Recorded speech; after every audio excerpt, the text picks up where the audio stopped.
Hello, party peeps! Welcome to episode number 3. This is how I like it. And we're live. No, not live, but we're on. We are sitting today in front of an awesome person. We're going to interview him. We are going to see what you can tell us about your life experiences and what values we can take away from that and learn from your life. But for everyone who has no idea who you are, could you introduce yourself to us so we know what you have done, what you do, who you are, and give us a little introduction about yourself. Thank you, Tiana. I'm excited to be here. Oh. Who I am, to start with, I think that I'll say probably I'm a water baby. I love to be in, around, or on the water, whether it's sports or maybe just, for a dip or whatever. I've always lived around the ocean. I'm a person that loves adventure. I'm an engineer by training. I am a brother. I'm an older brother. And I'm an active community member of Sydney and Maroubra, and naturalized Australian, but born in Peru. Okay, thank you so much. I want to start off right away with something that has intrigued me about you, is that Marco has moved out of Peru when he was 16 by himself to Australia, correct? Correct. Yeah. But there's a funny story behind why you had this feeling, this desire to move out of your home country. Can you tell us the story? Because I think it's pretty hilarious. Yeah.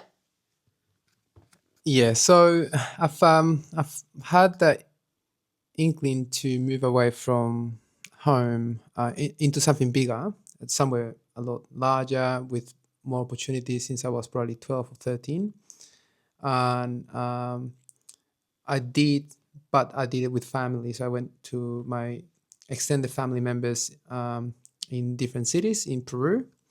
While I was in Lima, that was when I was 15 years old, I overheard this conversation in the bus. Two ladies talking in front of me.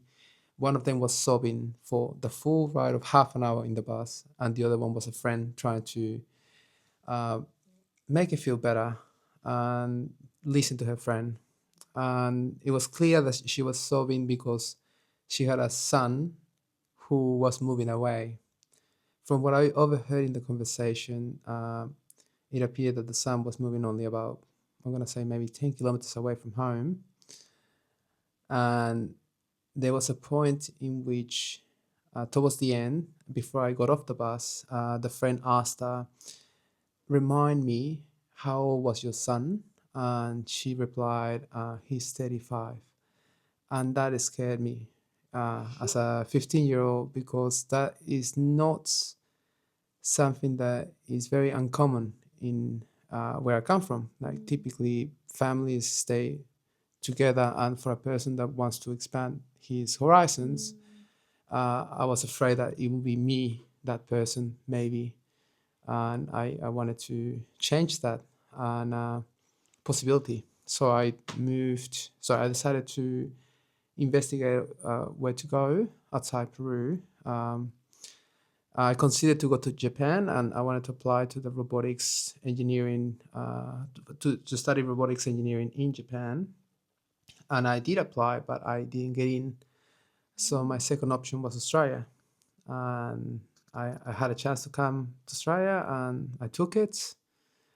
And here I am. Oh my gosh. Okay. It's so crazy how and now you've been living here for longer than you've been in Peru, right? Yes. Yeah. So that's really crazy. So what happened then? You moved at 16 to Australia, and then how was that for you? It was a massive shock. To begin with, I had very broken English. So I remember having issues, or well, difficulties trying to understand them, especially taking the bus. And I was just, I remember the first few times I tried to take the bus to go to town hall, the very helpful but bus driver was trying to tell me where he was going, and I couldn't understand him because of his strong, thick Aussie accent. So it was quite hard because of that. Um, it was amazing for a person that comes from a small town to go to a place like Sydney, which is got like uh, massive buildings and such a beautiful bridges and all of this, right? Um, Being away from family was quite hard. The first 6 months, I remember it was tough. I remember I was very sad not being able to spend my birthday with my friends. I was very sad to be away from home for my first Christmas. Those two things happened in the same month, which is December. Um, I do remember coming from Peru, struggling to like the food because we have very rich sort of food with lots of flavor, whereas here is more. I suppose it's very. There's a lot of variety, uh, but I was eating because I started coming when I came. I started at a homestay with a local Australian family. They will cook for me, and they'll be so nice to cook for me. And the cooking was lovely and healthy, and had all the nutrients that I needed, but it didn't have the same flavors. And at the time, I that was quite a shock for me.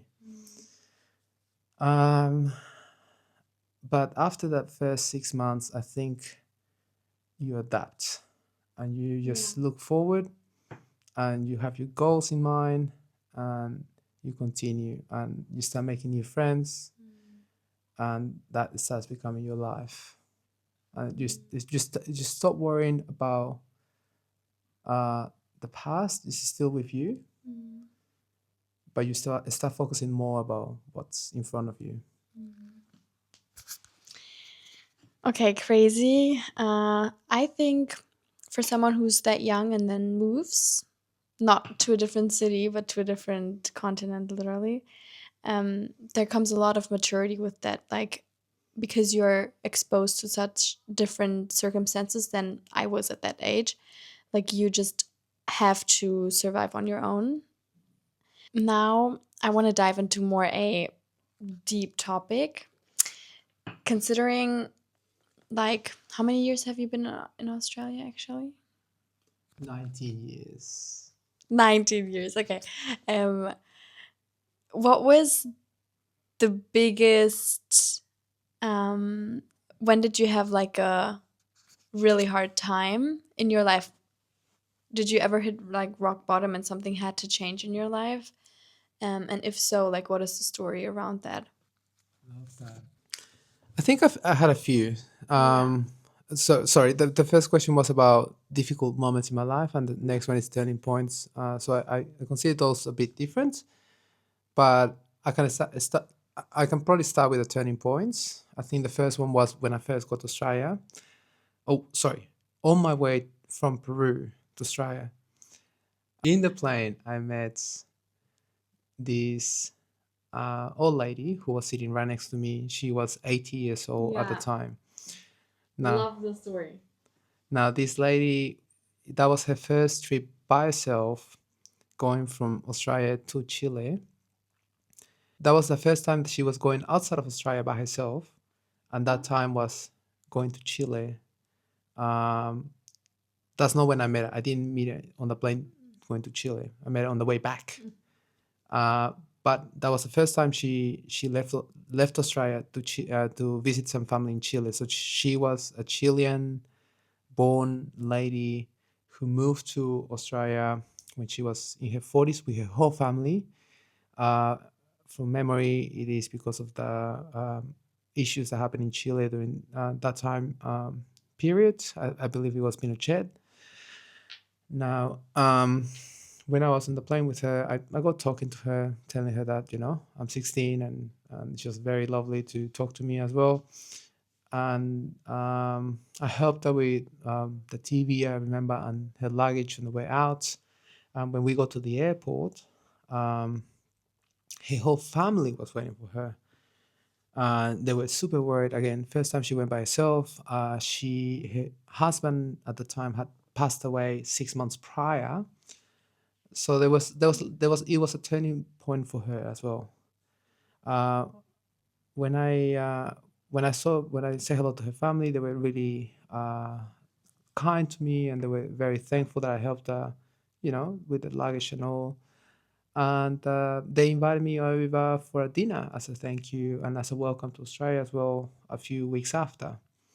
And I went to that dinner and I got to meet them, and it was very lovely. And I went to the next dinner and the next dinner, and she became a bit of an a grandmother figure for me. To this day, she's still I call her grandma, she calls me grandson in Spanish. Um, and I've been part of family Christmas parties. Um, I'm a big part of her life, and she's a massive part of my life. So that was a big turning point for me right at the beginning of my journey here.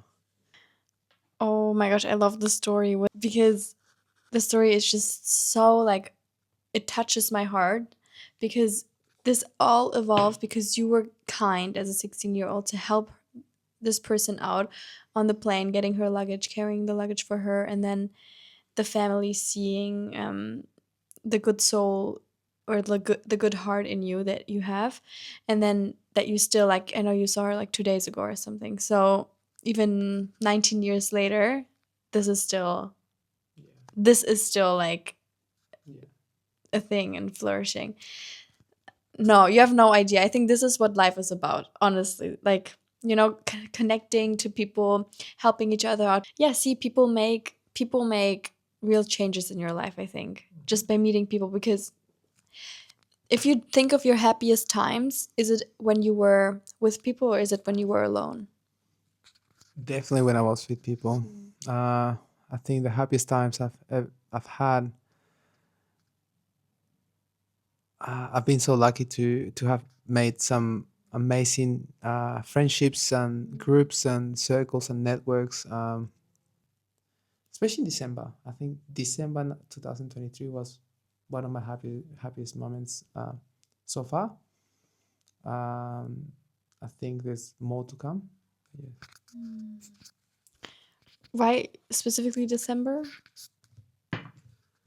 I think it had to do. I have a lot of memories of. First of all, it's summer in Australia, so it's warm. It's also my birthday in that month, so I remember a lot of celebrations, not just one party, but a lot of dinners and lunches, and also all the Christmas celebrations with different groups and different people, including my grandma. Um, my grandma was in better health at the time. She's still sharp a very sharp, but less mobile, let's say, now. So yeah, there were many things that were a bit different, but still.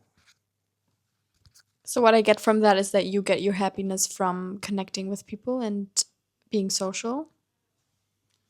Yes, I definitely get part of my happiness is to do with connection with people. The other part is to do with movement and activities. I like new experiences. I like new uh, adventures, challenges. I know I put myself in challenging situations on purpose uh, because I like to experience that. So part of it is connections with people. Part of it is new challenges, adventures. Definitely travel is part of it as well, and that goes together, right? When you travel, you meet so many new people, and you also you put yourself in different situations. So Marco, if there's someone listening right now and they hear where you get your happiness from, is there something you want to tell them Is there something they could try? Is there something that they could challenge in their lives? Like, is there some advice for them? I think happiness is a very individual thing, but something doesn't change. It comes from within. Whatever is outside you uh, are levers that you can use, and for lack of a better word, uh, they are enablers for your happiness. Uh, Enabler is something that is not, it doesn't give you happiness, but it's like a tool that you can use to achieve happiness. Um, but the first thing is going to come from within. Don't think that that job, that relationship, that friend, um, that trip to this country is going to give you the happiness. They may give you the opportunity to develop that within you, um, but it won't give you the happiness. And some people I know think, talking personally, that they need to be with someone to be happy. And I've met a lot of these type of people, and I respect that. But in my opinion, I think that it's important to find happiness within you to then share it with someone else rather than rely on someone else to bring you happiness. Okay, thank you. I like that. I've come across a quote the other day, which said, or like it was more someone saying, "Have you ever felt happy and at the same time being uncertain?" And that was Chris Williamson in the Modern Wisdom podcast, and um, I think he was hitting a really good point because can you remember a happy moment where you also were uncertain? Like he is claiming that you probably won't feel happiness when you have uncertainty. When you think of uncertainty, we all are going to have uncertainty because we don't know what's going to happen in 10 to 20 years and stuff. But I found that was kind of true for myself because if I'm happy, that means like my happy moments are when I'm in the present with people, but I'm not like happy and at the same time worrying if everything's going to work out in the future. Do you agree? In principle, partially. Okay. I think that certainty gives you that sort of anchor to your life. Um, but to a certain point, I like that. And I mean, I am a person that works a 9 to 5, aiming to move from that into my own business, and we can talk about it moving forward. Um, and I'm not traveling the world with different in different locations. I'm in Sydney, so I've got certainty. However, I th- uh, I was reflecting on this, and I think if I knew where I was gonna be, what I was gonna be doing, who I was gonna be with in the next 10 years, that gave me a bit of a fright because I don't want to know that. I wanna give myself options um to try new things, to be in situations that are not easy. Uh, I think pa- certainty is good in my opinion up to a certain point, but I like the uncertainty as well of life. I really, really like knowing that I'm gonna be in situations that I'm not gonna know what to do and might be difficult. And that gives me some sort of I don't know, it's like a rush. Um, yes, I think that's probably an answer to that. Okay.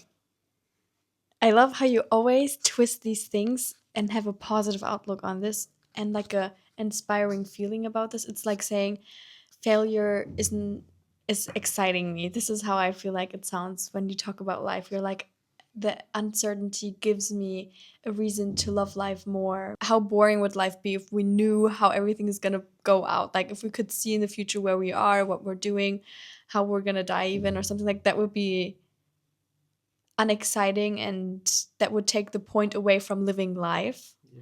So this is what I was getting from your answer to this, which I love. I agree.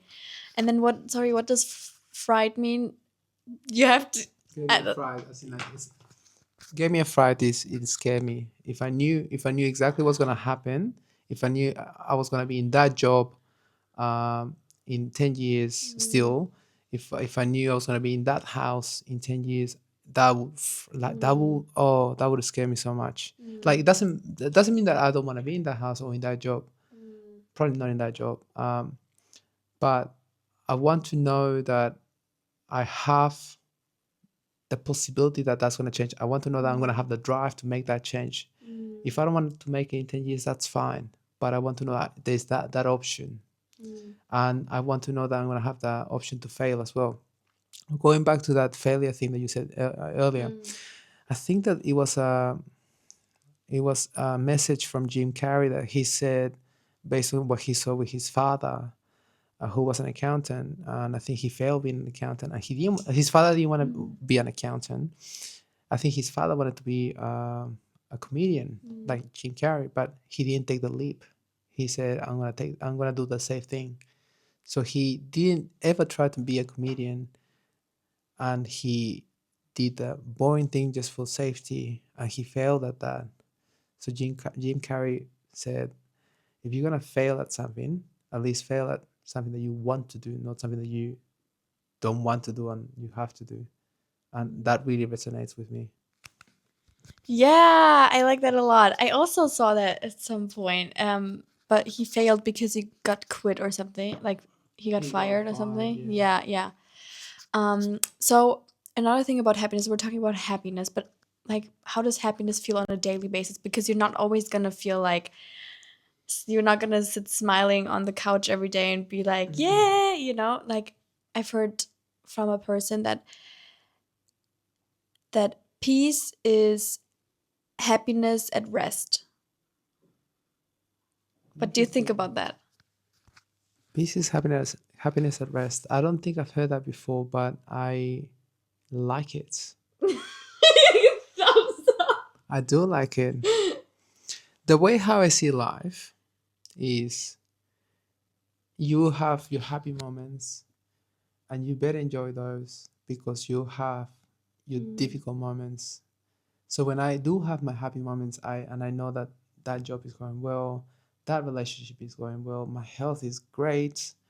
Um, I do sometimes stop and reflect, and I go like, I better be grateful for this because I know this is not gonna be forever. And then I've been in those bottom bits of my life, and I've hit rock bottom, and um, I've learned, and I'm still learning to do that, but I've learned to admire, I like it almost. I've learned to appreciate it. Moments like that, for example, a few years back, I got this really good job with a company, and sadly for me, that job, the company was not, uh, the job was not very well defined. The company wanted to have robots in the plan for the next 5 years, and the leadership was not very knowledgeable about robots. So they had a lot of goals, but not a lot of strategy behind it. And I was put in that role to deploy the robots. However, I didn't have enough support. I didn't have enough guidance from the leaders, and it was an extremely stressful situation. And I tried to push and push and push to try to pull everything together to make it happen, but it didn't work. And I kept trying, and I think this was a moment when I should have, in hindsight, said, "This is not for me. The job is for me, but not this specific job, and I need to pull back and just say I'm gonna quit." But I didn't. However, at the time they were making some job cuts as well, and they decided to let me go. So they basically fired me, and that was half of my ego. And that was the first time I've ever got fired. The only time I've ever got fired, and that was super hard. I remember that at the time when that happened, um, I I should have been expecting that because things were not going great with the company, and there was no real progress with the robotic journey that the company had. Um, However, when that happened, I thought to myself, you've been in situations like this before, not exactly like this, but you've been in very, very difficult situations before where you thought your world just fell apart, and you've come out of that stronger. You've got through this, and you're gonna look back at this and you're gonna say, thank God this happened. This is shaped me, and this is I don't think this was for me, and you're gonna remember this as a lesson. So at the time I thought to myself, learn to appreciate these moments, stay strong, let it out, and but keep moving. And I did that. That was a very hard time, and when something bad happens, let it be with jobs, relationships, I let myself feel sad, I let myself grieve, feel angry, but at the same time, I I'm starting to I've learned how to appreciate those moments as well, the highs and the lows. So also appreciate when you think you don't even have a stable ground underneath you. Yeah. So when you said like how you got fired, I feel like, yeah, you as an individual, you're going to be like, oh my gosh, like this, like my life is over or something. But if you like zoom out, you can actually see that this happens to millions of people, and this is not the end of the world. Um, so first of all, I like that you also don't take those moments for granted, because we always say don't take the happiness moments for granted, but like these moments also shape you. Even like failure shapes you more than success. Um, but yeah, do you know what I mean? Like, I feel like when people say they think they can't get over this, or something really terrible has happened to them, like in an out scheme of things, like actually no, like you can survive. Um, so I just wanted, like, this is what I tell myself, to like not see me as the victim. Do you do that too sometimes? Yes, I think that resonates with me. Um, I try to tell myself, don't be a victim, uh, you know, be part of the solution. To come to a more conclusion about happiness now, because I have another thing after this to end the podcast episode. Um, so what is your take now? What do you do when you feel unhappy, and why do you even have an answer why happiness is important? I have an answer to that, for example. What I do um, when I'm not happy, I go to the basics. So typically, when I'm not happy, um, I check my sleep, I check my social interactions, I check that I've been eating well, and I check my exercise. Yeah, so not having enough sleep sometimes can affect your moods, and that happens to me. Social interactions, that I am guilty of that. I consider myself very social, but there's times in my career where I've been a whole week without talking to a person face to face, because a lot of what I do is on a computer, and I talk to people on video calls, but that's not the same. And late nights working and early mornings. Uh, So I said, sleep physical as well. Like if you don't move your body, if I don't move my body, I know that I'm going to feel sluggish. I'm gonna feel so different. I think it's so important. Um, Having something to walk to aspire to, something to look forward to. Uh, just having a job to put food on the table is not enough. Maybe you want to look forward to, I don't know, seeing your friends or that trip, maybe visiting some family if you don't live around them. Something like having some purpose. That's another one. Purpose is a big one. And I was very careful with my dad when my dad said to me that he was going to retire. And I was very worried about him not having a purpose in life because he has identified himself so much with his work throughout his life. It was a lot of his identity.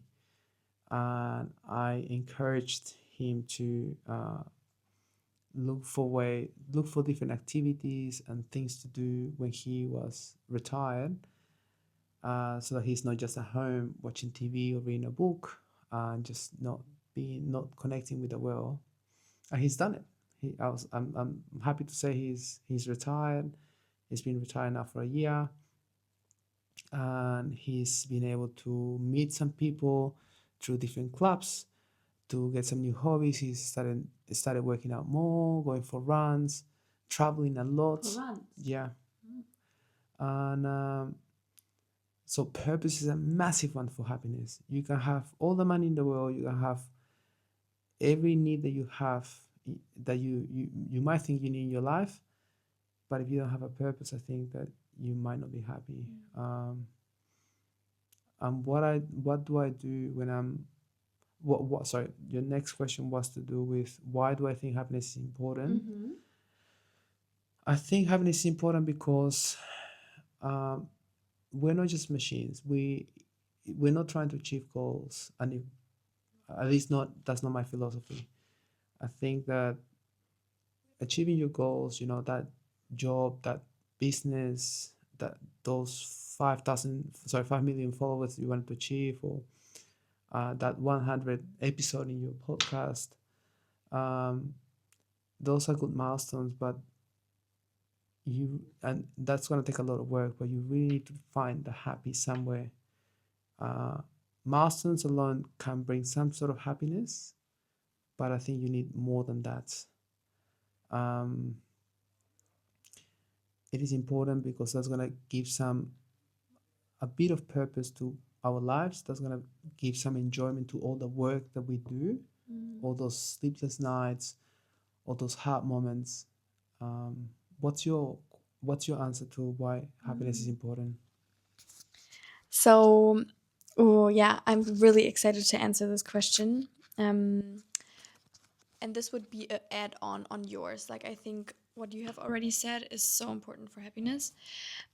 But to take you back, why I even have this question in the first place is me being out of school for like I don't know how many months now, but not even a year, but a couple months. I was like, what if I just hustle through, feel like shit, but I am focused and I hustle through to achieve something, to eventually then live happy. And you know what? I have a really good answer why that is not gonna work out. Okay, our camera decided to stop recording, which just happens to me so often. So I still have to learn about like the technical parts of filming podcasts. But we also improved the lighting. I hope it's better. And now I'm gonna continue to say why I think happiness is important.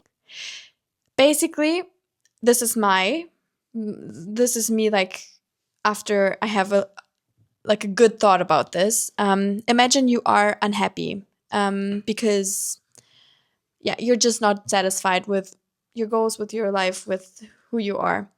Then if that is the situation, and let's see, I'm 20, if I think this at 20, then I will never be able to imagine myself thriving in life. I will maybe have the dream, but I will never like actually think this is possible. When I am not happy with myself, then I would not have the idea of, hey, let's build a podcast and spread love around the world, because I don't think that's gonna be something I can achieve.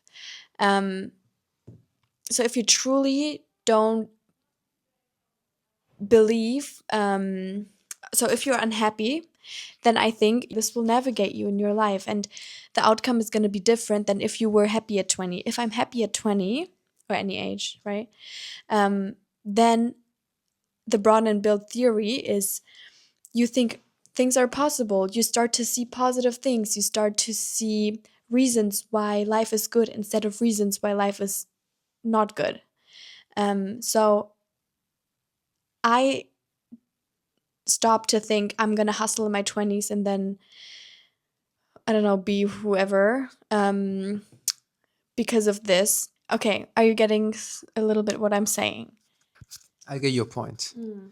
If correct me if I'm wrong, but I think you're saying happiness probably gives you a bit of hope that things can go well and can be better, and it gives you that sort of vision, I suppose. I am going to disagree with that, but I've got a different view, and that's based on my experience.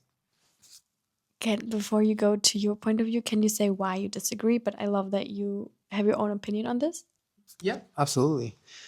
I think that some of the best things that have happened to me have been both because I've been happy and because that happiness has given me the drive to do many things, but the unhappiness as well has worked just as well.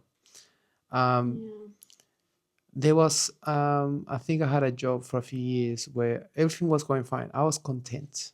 I had a salary coming in, nothing fantastic, just enough to do whatever I wanted to do at the time. I had that routine. I had everything that I needed, but I wasn't really happy. And that's dangerous. That moment when you are not happy and you're not unhappy, that's super dangerous because you could stay there forever. And you really need to something to change that. Either just be super happy, be super unhappy. But in my case, I was lucky enough to realize about that and just say, no, I'm not gonna stay here. This is too dangerous for me. I think it's called. Have you seen? This is so grim, but uh, have you heard about the experiment with the frogs? If you put a frog in boiling water, it jumps out of it. But if you put a frog, I don't know why someone would try this to begin with. Yeah, just a disclaimer. I don't know why, but Poor frog. but if you put a frog in a normal pan and you slowly a normal pan with water and you slowly start just increasing the temperature of the heat of the for the pan, and the water will slowly and slowly start to boil, and the frog will die because it doesn't change. It doesn't sense the change. It senses the big differences of things. So when it goes from normal room temperature to boiling water, it senses that, but it doesn't sense the change from a little bit cold to less cold to less cold to room temperature to a bit hotter and hotter and hotter and then boiling. That slow change it is not recognized, and I think we're like that as well. If we're just slightly happy or content, we can stay there forever. We need to be really unhappy or really happy for something to change or to remain. I think unhappiness is a good way um, to produce some change in your life, to give you a reason to change things. So I think it's you can actually use unhappiness as a tool, not be a victim of it, but actually use it as a tool. Yeah. Okay. So now that you said you disagree and you said why, I agree now as well with you that like failure has made you happier too and has was part of the reason why you made important life-changing decisions that led you to the life you live now. So I think that's really good, Marco. So I think I realized something with this theory then is that maybe I don't mean, because I'll make another episode on this just on failure. So I love failure. Yeah. 1 minute to go. Yeah. Like I don't think failure is unhappiness. Failure does not equal unhappiness to me, but maybe I meant numbness. Have you ever had like where you felt like numb, like you were living your days, but nothing was like really, you weren't really grateful for something, but it was your routine and you were like, you know, just like numb. I think that's a really good word of describing this. That's something I wouldn't feel. I wouldn't want to feel, because that would not lead to my dream life. But failure, heck yeah, give me failures. Absolutely agree with that. I think people see successful people just for what they've achieved, not for what they've had to go through. All the times that they fail and they had to get back up. I think success is not measured on what you've achieved. It's measured of how many. It's measured on how many times you had to get up, chin up, and continue fighting. And I think your listeners are going to be very happy to explore more of that in the next episode, which we're going to be back next week. That was the ending. Can I just add one last thing? Is I think the biggest difference an average person will have compared to a successful person is that the successful person has failed many times more than the average person. And to add to that, the successful person has failed more times and has got up more times as well. Right. It's important how often you stand up again after a failure, because some people maybe fail and then never stand up from that, never recover from that. Okay, that was our episode about happiness. Exactly. And may the happiness be with you. And may the happiness be with you. So to finish this off, thank you for your time. Thank you for this insight into your life. I feel like even more clarity now on that topic. Thank you so much. And thank you for believing in my podcast and joining here. It's my privilege. Thank you for inviting me.